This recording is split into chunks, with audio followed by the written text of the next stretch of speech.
How's it going, broskies? Damocles here, and today we are updating the Pokemon Unite overall tier list for October 2021 because Sylveon was just released.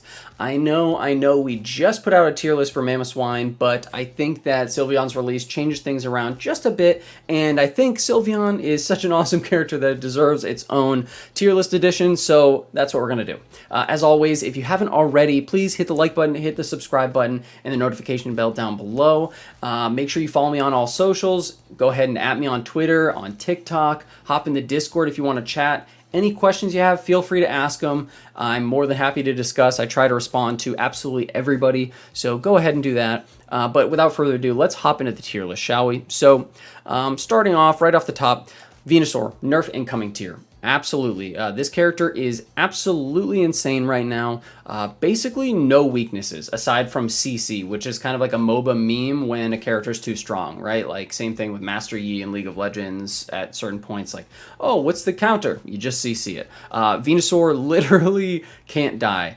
Solar Beam, Sludge Bomb, super solid build still, but right now, if you're not going Petal Dance, Giga Drain, you are missing out massively because that thing is an immortal god when it's running Petal Dance and Giga Drain. You can go a full special attack build if you feel like it, or you can go full tank build because it's not going to make a difference. This character is insane. It gets a 40% damage reduction when it uses Giga Drain on like literally a 0.5 second cooldown, so it just takes forever to take it out. Its only weakness before was that if you got in close range of Venusaur, Venusaur just falls apart like paper, but this build literally makes it so in close range, Venusaur is an unkillable demon, so what do you do? This character 100% is getting nerfed in the future, so use it while you can to climb to Masters. Cramorant. Cramorant is actually, this might shock some people. I'm going to get some comments over this. Cramorant, I'm dropping it down to B tier from the last tier list where it was an A tier.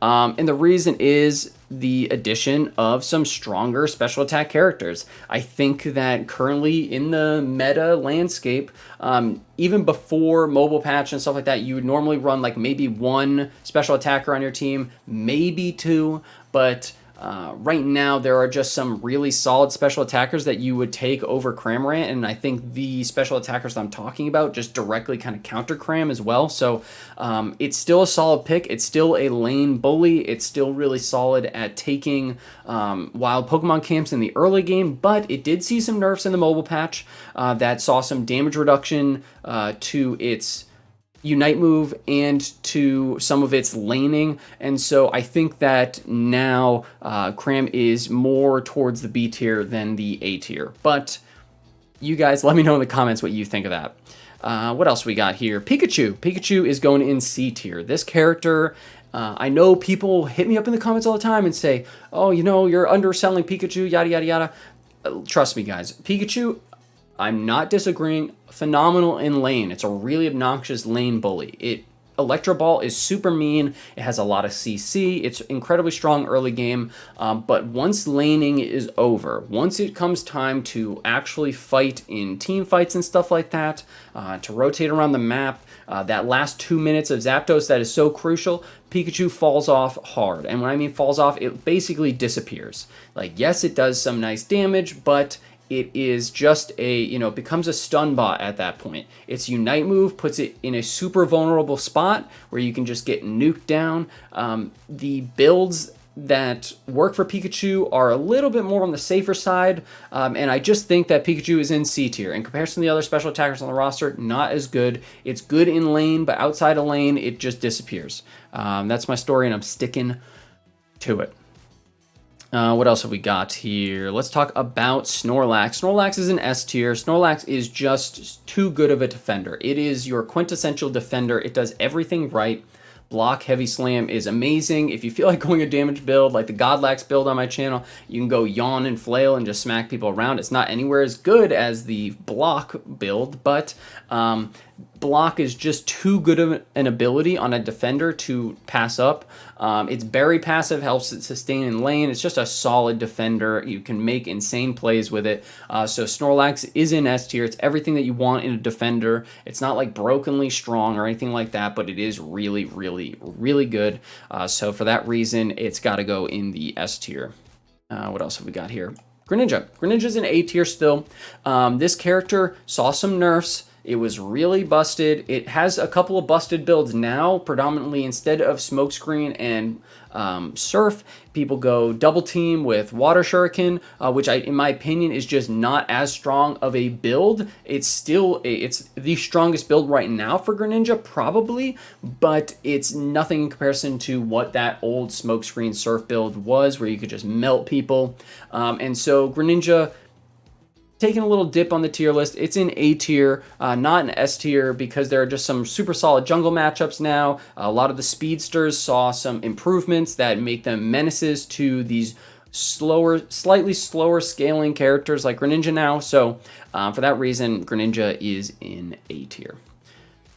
Speaking of speedsters, let's talk about Zerora. Zerora saw some buffs directly to some of its abilities, and it saw some buffs indirectly due to the addition of some new items that are also usable on this character, namely Razor Claw and Weakness Policy.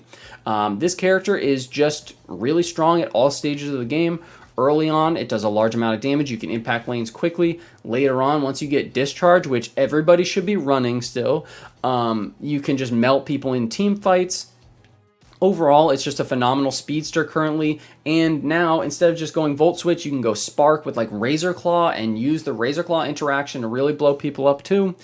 So overall, Zeraora, one of the top speedsters in the game currently, in a very solid spot, and it's part of the reason why some of those other characters like Greninja are a little bit further down on the tier list. It's because Zeraora counters Greninja pretty hard with Discharge.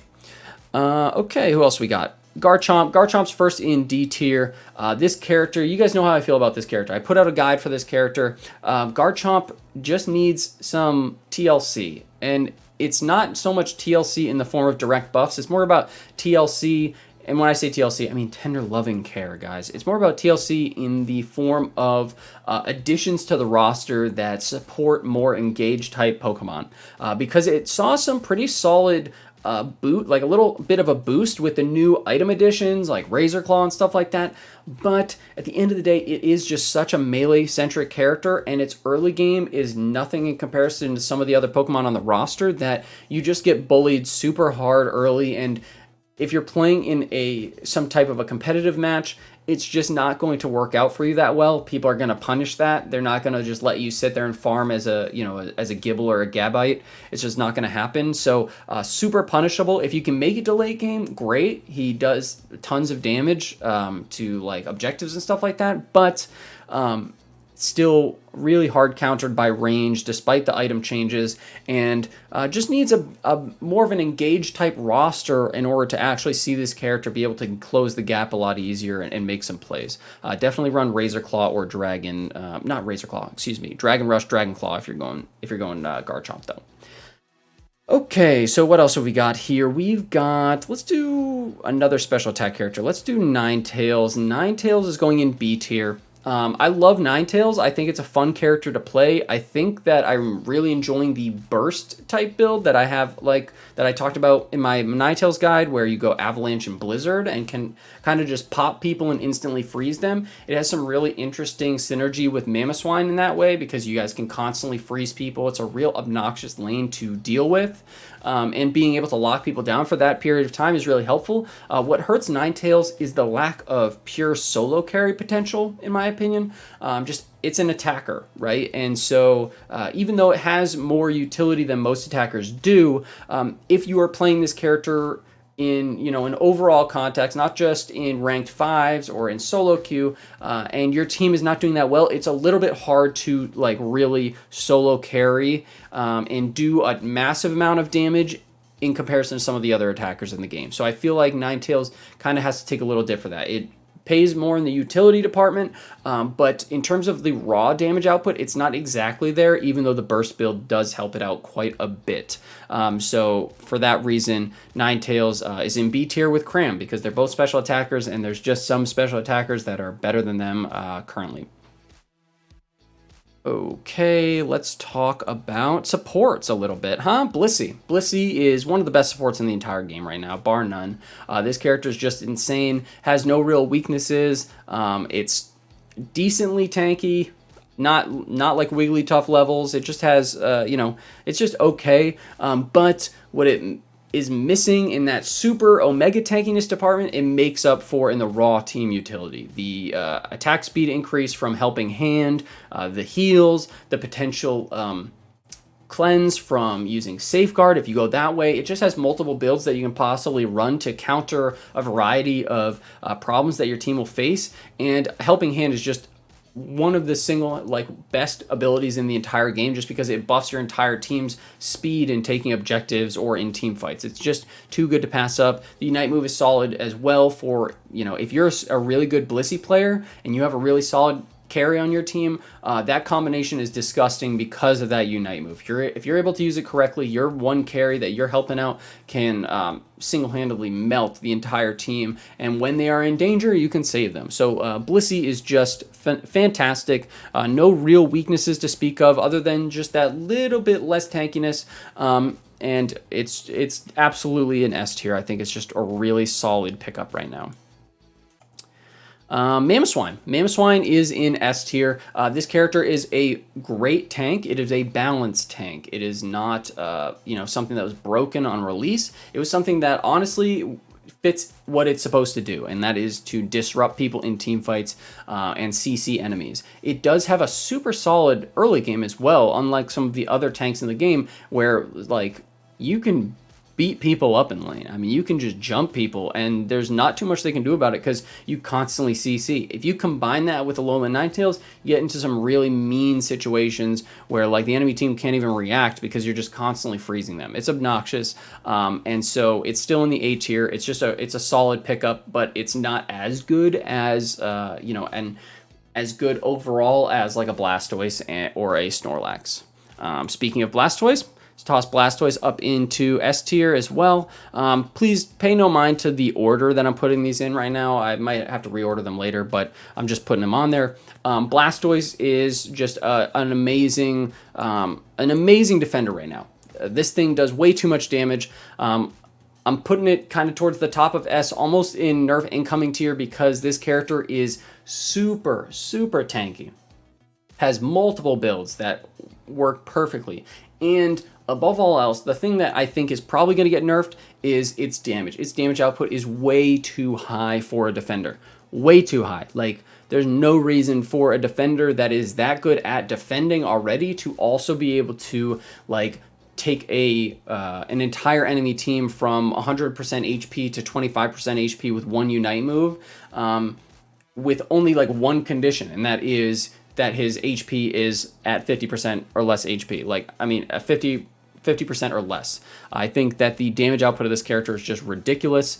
Do I think that it has the same level of utility as Blastoise, as Snorlax? Not necessarily, because block is really good, but Surf does go through block, so that's something to take into account. But regardless, Blastoise, absolutely insane character right now, in my opinion, and so that's where I'm putting. That's where I'm putting the cannon turtle, huh? Slobro. Slobro is going into A tier. I think this character is just a really solid pick right now, and I'm not going to bump it up. But just because of its ability to straight up solo out carries and really apply massive amounts of CC to one target and shut them down, I think it's just an obnoxious character to deal with in general. And for that reason, it is in A tier for me. It does its job. It does its job well. There's no real weaknesses for Slobro other than the fact that it's not a real super AoE oriented character, right? It's more about taking that one carry out of the fight. And there are some really super strong carries in the game right now. So having Slobro on your team to be able to shut them down is really nice to have. So for that reason, Slobro is sticking in A tier. Wiggly. Wiggly's moving up. Wiggly's moving up into B tier. I think I had it in C tier before, and I had some conversations with people, and I agreed with them that it shouldn't be in B tier. It shouldn't be in C tier. I think it deserves to be in B tier, just because it's not as bad as some of the characters that are in C tier. It saw some nerfs. It saw some of its oppressiveness in lane that disappeared. I know someone in the comment section was, saying that it really hasn't changed that much, but it has. It really has. The changes to Sing and the overall nerfs that it received made it a lot less scarier to deal with in lane because realistically, the only reason why people were picking Wiggly is, number one, Unite Move cleanses Dreadnought.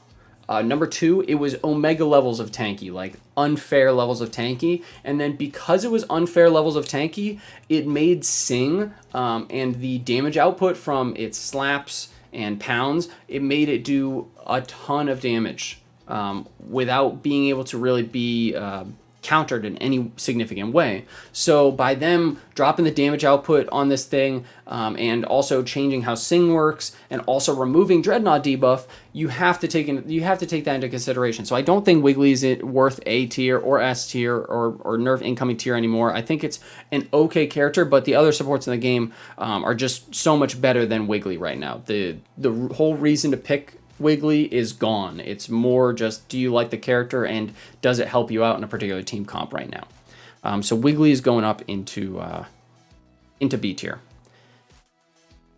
What else we got? Machamp. I think I had Machamp in C tier before. I'm dropping Machamp down into D tier. The reason being for that is the current jungle picks.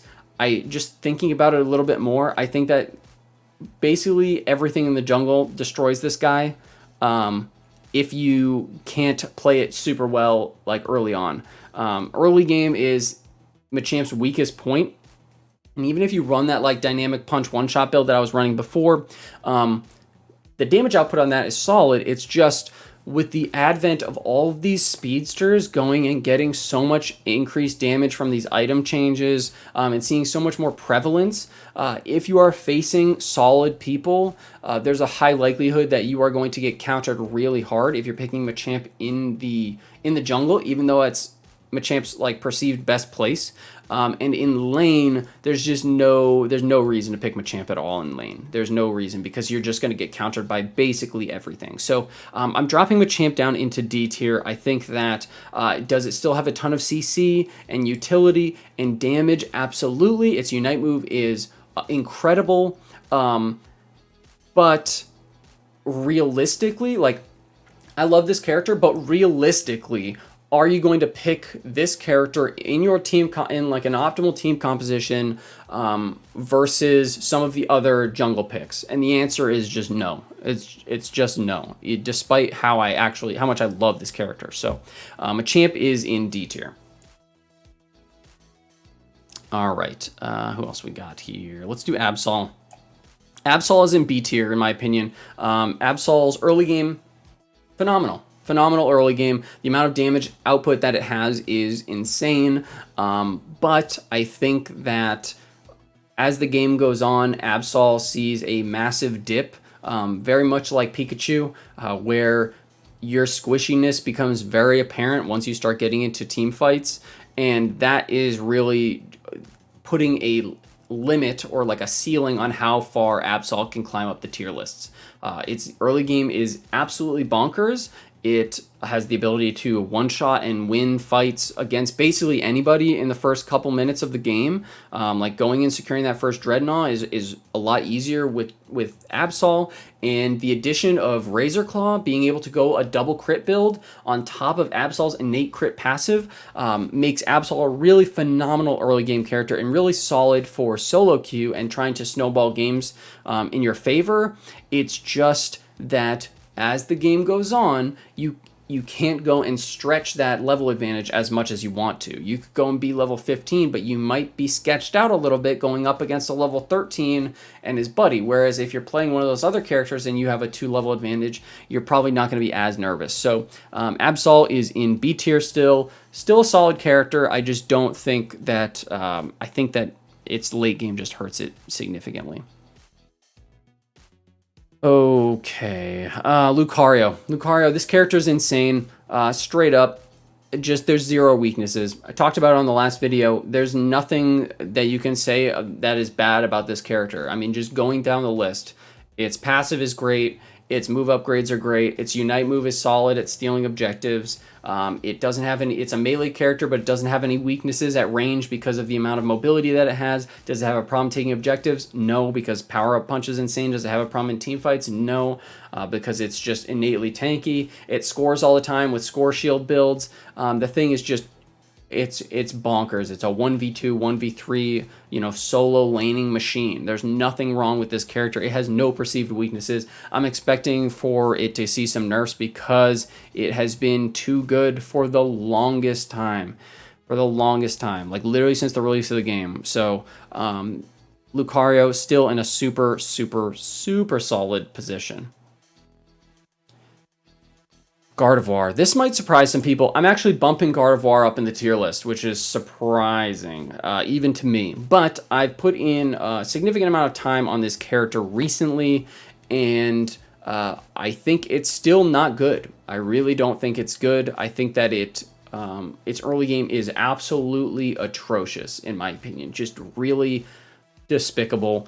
It has by far the worst early game of any character in the entire game, bar none. But choice specs helps it out a lot, in my opinion. And I think that because of that, it's not going to see any more play than it already has. Like, people playing this character just like Gardevoir. But whereas before I was going Future Sight all the time because I think Future Sight is just a better ability, if you go Psyshock into Moonblast, and you're running like choice specs and going like a full damage build, your damage output in mid game is a lot better than if you are relying on getting that Future Sight upgrade at level 12. Is it still a good character? No, in my opinion. But you do have some really solid damage output and solid siege potential if you are going the Psyshock build with a full special attack damage build on this character. And I can put out a guide for that later on. But so I'm actually bumping Gardevoir up. I might regret this. I might change my mind. But I think just my gut is telling me, even though its early game is atrocious, it's unbelievably bad. Worst in the game.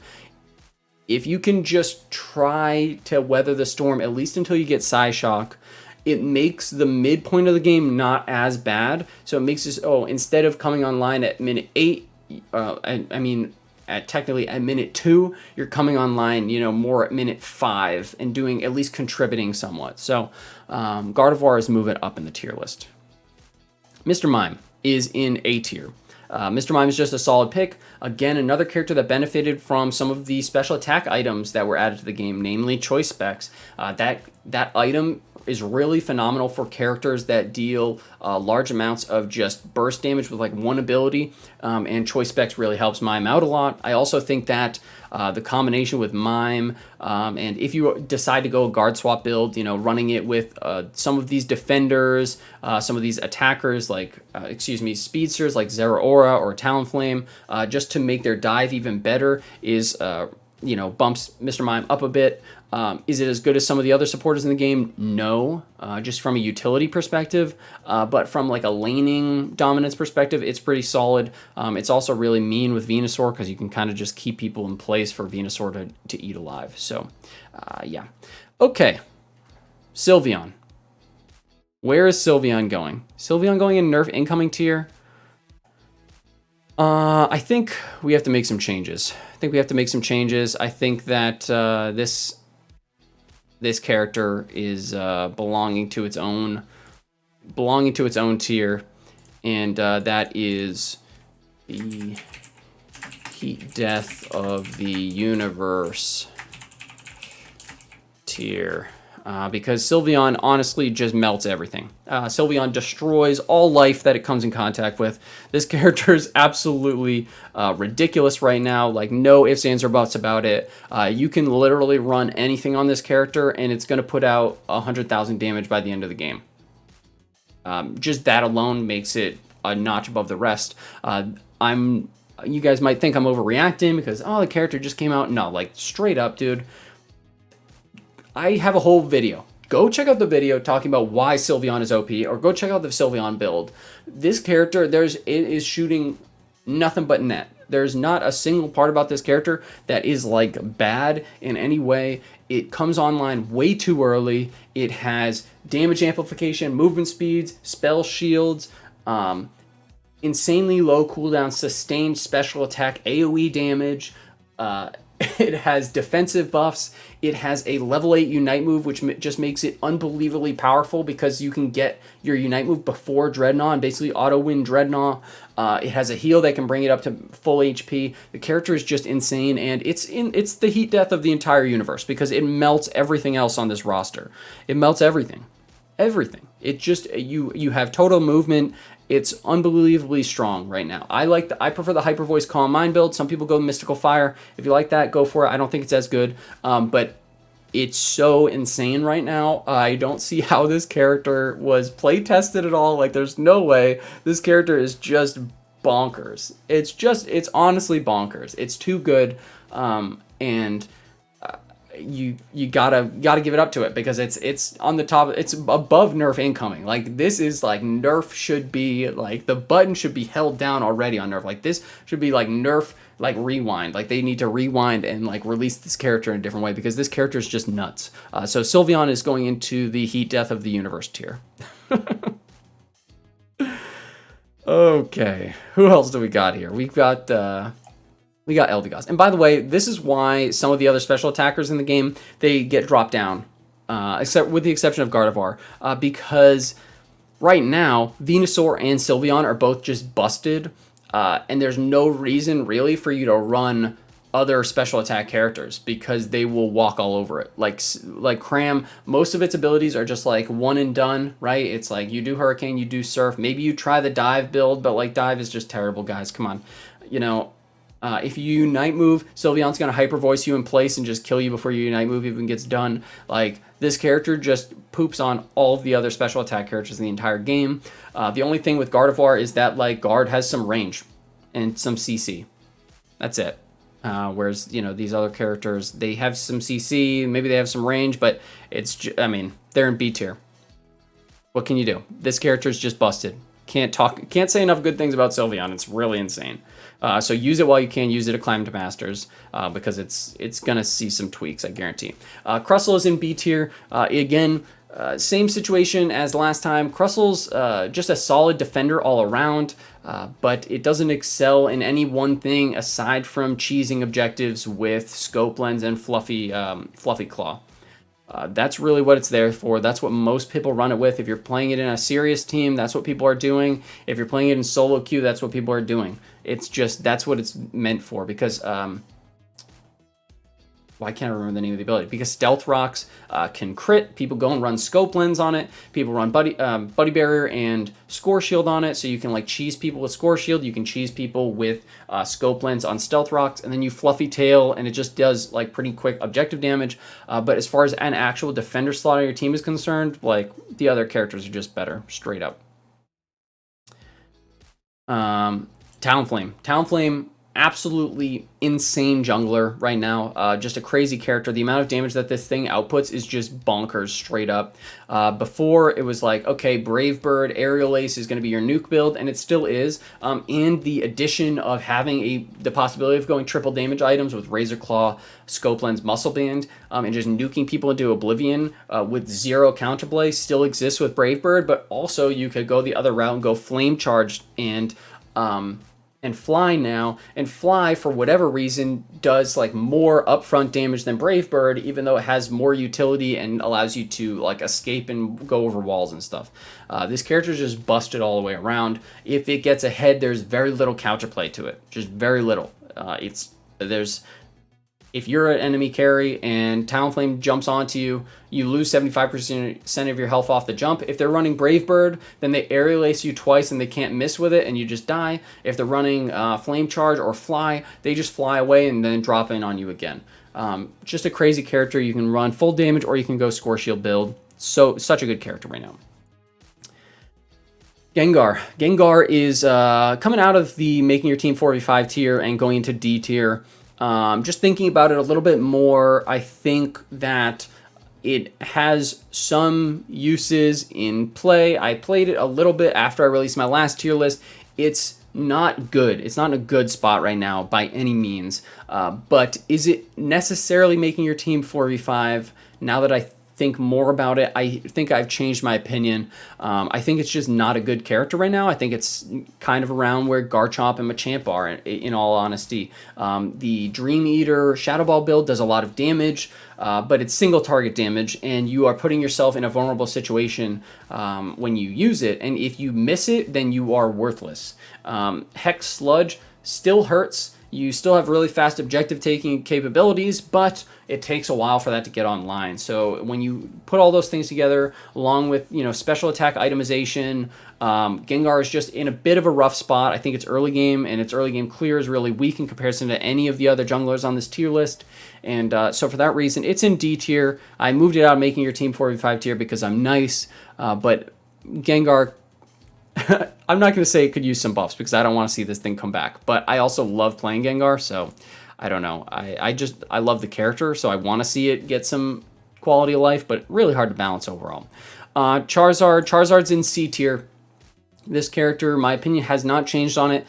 We are still dealing with the blowback from the Unite move changes. Now it's Unite move, instead of being able to activate it and just immediately fly up into the air, have that utility of immediately starting to go and focus down an enemy carry or steal an objective. You have to get in range of an enemy Pokemon before you use your Unite move, and that drastically diminishes its capabilities. Also, just the delay of having to go and do that seismic drop before you can start breathing fire, it removes some of its objective taking capabilities. So that was what drew me to it in the first place. That, in my opinion, that's what was keeping Charizard in the meta, was its ability to use that and be like a Unite move battery. But they nerfed all that. And now it's more of an all-arounder, but it's just a bad all-arounder. It's all around not that great. And so I think it's in C tier with Guard and Pikachu. I just don't think it's a solid pickup right now. Cinderace is your current best, like, 80 carry type character in the game. I think it's better than Greninja. You can go Feint and Blaze Kick like you used to. It's still a super solid choice, but I've been experimenting a lot with Flame Charge and Pyro Ball, because that allows you to do some silly stuff and basically have like an eject button on a really short cooldown. I talked about that before. I'm going to work on a build for this guy. And I think that some of the item additions like Razor Claw helped it out as well. It just allows you to get more crits. And you can go some more selfish builds, right? Full damage builds to really make Cinderace pop. So I think that is the overall tier list, guys.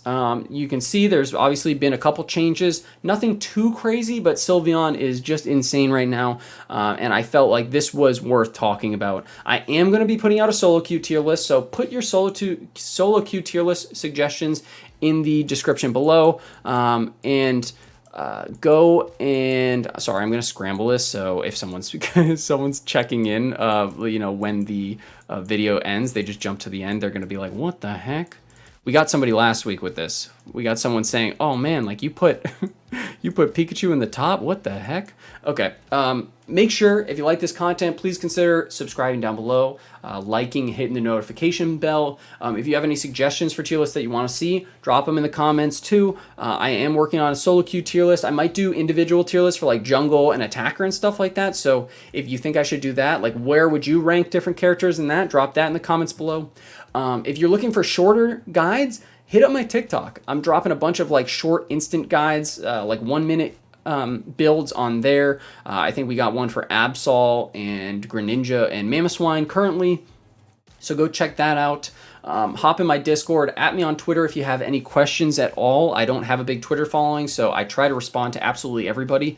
I think I'm pretty responsive on there. But that's going to be it for me, guys. Thank you so much for watching. I hope you enjoyed this. I know that it's you know, hasn't been that long since the last tier list, but Sylveon definitely deserved it, right? So thanks so much.